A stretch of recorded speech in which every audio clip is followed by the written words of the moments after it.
নমস্কার প্রিয় দর্শক, আমি সৌমিতা। আপনাদের সবাইকে স্বাগতম জানাই সৌমিতা নিউ বাংলা চ্যানেলে। আজকের ভিডিওটি আপনাদের জন্য একদমই বিশেষ। আজ আমরা জানব মহাকালেশ্বর জ্যোতির্লিঙ্গের রহস্য, যা দ্বাদশ জ্যোতির্লিঙ্গের মধ্যে তৃতীয়। শিবপুরাণে বর্ণিত একটি গুরুত্বপূর্ণ কাহিনী আছে। এটি শুধু একটি ধর্মীয় স্থান নয়, বরং এটি শিবের শক্তি ও ভক্তির এক আশ্চর্য গল্প নিয়ে গঠিত। আপনি কি জানেন মহাকালেশ্বর জ্যোতির্লিঙ্গ কিভাবে পৃথিবীতে এসেছিল? এর পেছনে এক অদ্ভুত এবং রোমাঞ্চকর কাহিনী লুকিয়ে আছে। আজকের ভিডিওতে আমরা সেই কাহিনীর সাথে পরিচিত হব। তাহলে চলুন জেনে নেওয়া যাক মহাকালেশ্বর জ্যোতির্লিঙ্গের ইতিহাস।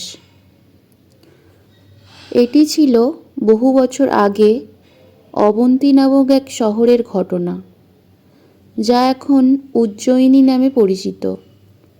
এখানে বাস করতেন এক ব্রাহ্মণ, যার নাম ছিল বেদপ্রিয়া। তিনি এক অত্যন্ত ধার্মিক ব্যক্তি ছিলেন, যিনি প্রতিদিন আগুনে পূজা করতেন এবং নিজে একটি পার্থিব লিঙ্গ তৈরি করে তার পূজা করতেন। বেদপ্রিয়ার 4টি ছেলে ছিল, যারা সবাই অত্যন্ত গুণী এবং শৃঙ্খলাবদ্ধ। তারা শিব ভক্তি করত এবং শিবের প্রতি গভীর শ্রদ্ধা ও বিশ্বাস রাখত। একদিন রত্নমাল পর্বতের একটি দানব দূষণ ব্রহ্মা থেকে অমর হবার বর পেয়েছিল। এই বর পাওয়ার পর দূষণ তার বাহিনী নিয়ে অবন্তী শহরের ওপর আক্রমণ করতে শুরু করে।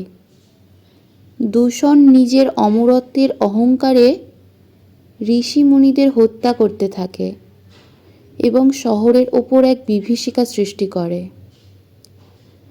দূষণ এতটাই শক্তিশালী হয়ে ওঠে যে সে আরও 4টি ভয়ঙ্কর দানব সৃষ্টি করে এবং শহরের সব দিক থেকে আক্রমণ চালায়। তবে বেদপ্রিয়ার 4 ছেলে এই ভয়াবহ পরিস্থিতিতেও ভয় পায়নি। তারা শিবের প্রতি নিজেদের অটুট বিশ্বাস এবং ভক্তি বজায় রেখে শিবের পূজা চালিয়ে যেতে থাকে। দূষণ তার বাহিনী নিয়ে ভাবল, এই 4 ভাই যে শিবের পূজা করছে, তাদের আক্রমণ করলে তারা নষ্ট হয়ে যাবে। সুতরাং দূষণ বাহিনীকে তাদের উপর আক্রমণ করতে নির্দেশ দেয়। কিন্তু দূষণের বাহিনী যখন পূজা করতে থাকা ভাইদের আক্রমণ করল, তখন এক অদ্ভুত ঘটনা ঘটল। পার্থিব লিঙ্গের চারপাশে এক বিশাল গহ্বর তৈরি হয়ে গেল।